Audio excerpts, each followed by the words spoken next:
Hello, I am Michael Lighten, writer of science fiction and poetic works.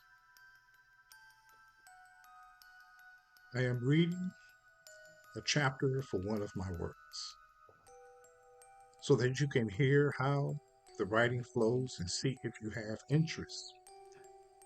My works are all futuristic so far, except for some poetry. A two-volume set called Care Teachings for a New World.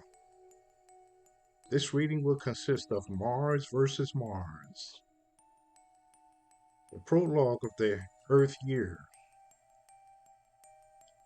of Earth denied, actually Earth in new times. The years are denied or tossed. Peace reigned throughout several galaxies as Phase became the dominant planet and protector of its twin planet Earth and various other planets, but things were about to be changed forever. As the destroyers, technologically advanced creatures, made their move for a final showdown. The lilac is a brain rejuvenator. It can enhance memory and expand intuitive powers, but only lasts for 6 hours. Then the low hits you. Misha, Mars' companion, said humorously. That's from Rough Man Daughters. Chapter 1, Planet Phase, 300 light years from Earth.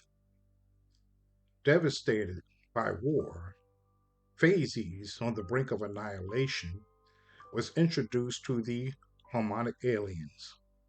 Within 3 generations, much of the devastations of war were gone, and war was bred from many of the Phases. Enter the rough men from Earth, imbued with human blood, which still carried warlike tendencies. They were considered a different breed, sometimes kept separate from the core inhabitants who numbered less than 1 billion. Ancients, two phasey inhabitants who traveled to Earth to help phases on Earth and introduced a new species called Fumin, began to receive fearful messages of a takeover from the rough men. The ancients, Extil, 394 years old, and his longtime friend, Ak, 388, stood together in far mountains and looked up. From this high point, they could feel the vibration of the planet. What they received was not good. Exto knew the fears of a rough man takeover was unfounded because the 15 remaining had no ambitions in that form but the protections of the planet against the destroyers. Destroyers were brilliant at technology and resembled large spider crabs that leaped through the air and feasted on any poor soul below them. The destroyers were defeated by the harmonic aliens over 200 years ago, but many harmonic aliens knew it was a matter of time when the destroyers would find a way around their harmonics. Many existing worlds knew if this was to happen, their world could be next in line to be overrun by spider crabs. This included the Earth. So, the ancients, seeing the handwriting on the wall, abandoned Earth to fend for their world against a darkened future. With an excuse, their heart had grown old in the human experiment. After returning to their world, the ancients immediately began contingent plans in case the destroyers won against the harmonic aliens, or Haas, as they had been called on Phase and Earth. Mars, formerly Maurice on Earth, was 163 years young in phasey terms, but lately he did not feel young at all. With 14 companions in various locations on a phase, Mars sometimes found it could be overwhelming to tend to them all. But in rare moments, he also enjoyed the sexual escapades many companions could introduce in a relationship and the many varieties of experiences from various cultures. This, he believed, is what kept him young, not the sex, but the many experiences that moved the boredom away. On phase, Mars was seen as young because many phases had been known to live up to 700 years or more, many of their longevity assisted by the harmonic aliens who helped to eradicate violence from their genes 3 generations ago. When Mars awakened, he was not sure what time it was. He felt disorientated and looked around just when electronic curtains parted. It showed sunlight that cascaded about the room. What time? Mars asked the computer source mentally as he sat on the edge of a large bed with white pillows and sheets. Sunlight, 11:30, the computer said mentally. Almost noon? Mars asked. Yes, it complied. Are you malfunctioning because I initiated the human time frame in your matrix 10 months ago? Mars asked. No, I am working excellently. I am capable of absorbing 35 time frames in my matrix from a variety of cultures and languages. It complied. You would not know if you were malfunctioning, would you? It would all seem normal to you, right? Mars asked it mentally. No response.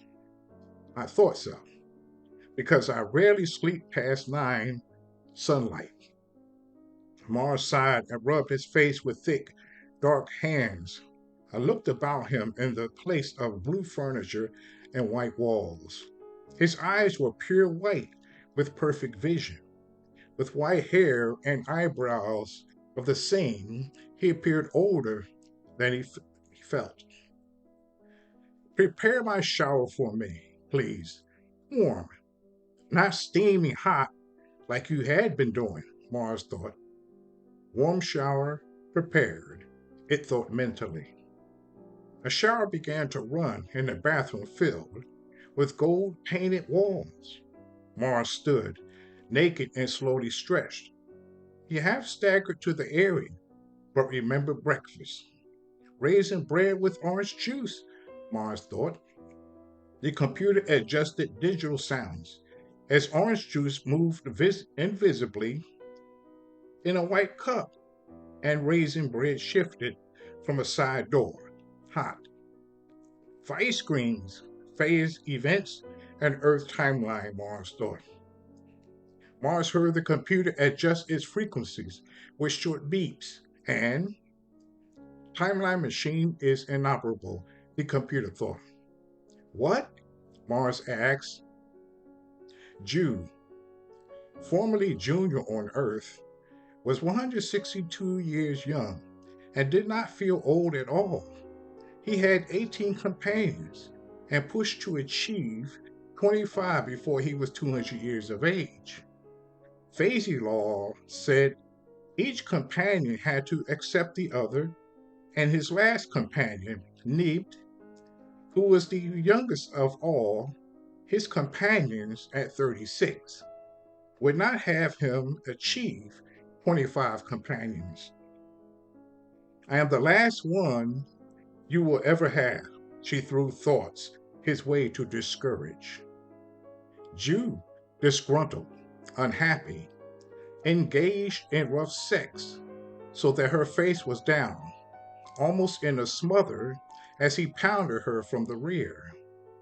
In time, he expected, she did these things to bring out his aggressive nature, something she never achieved from phasing men in the past.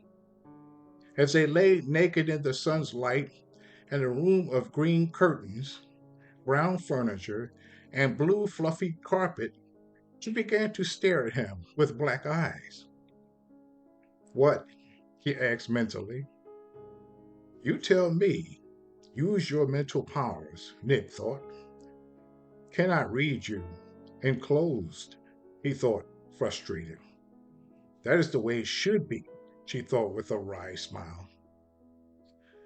No, Mars does not want you as a companion.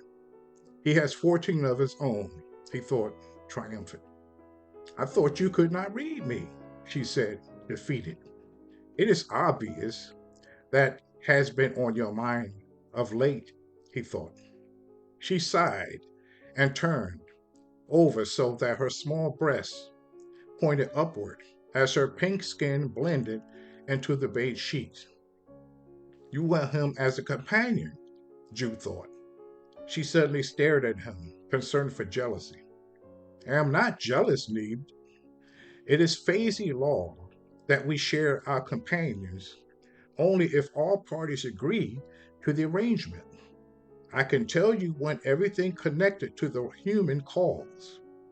If that means all the rough men, so be it, right? Ju thought. She stared, apprehensive, not sure how the communications would turn. I will inform Mars you are interested in a connection, and we will see his response, Ju thought. Filled with joy, Nib climbed on top of Ju's member, and he filled her gladly as they made passionate love in the sunlight and green curtains. And that was chapter one on Mars versus Mars.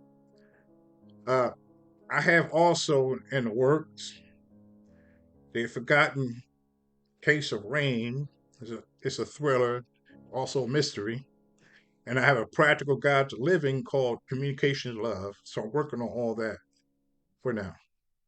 Also, in the show notes, I'll have about Amazon.com if you want to connect to the books, Google Play Books, and Drafted Digital, connected to Barnes and Noble and Apple Books and various other books. Also, in there, I'll have other authors that have written the same genre that I have, similar books that deal with Earth only. I mean, there's sci-fi books that's off-world. They would not be included.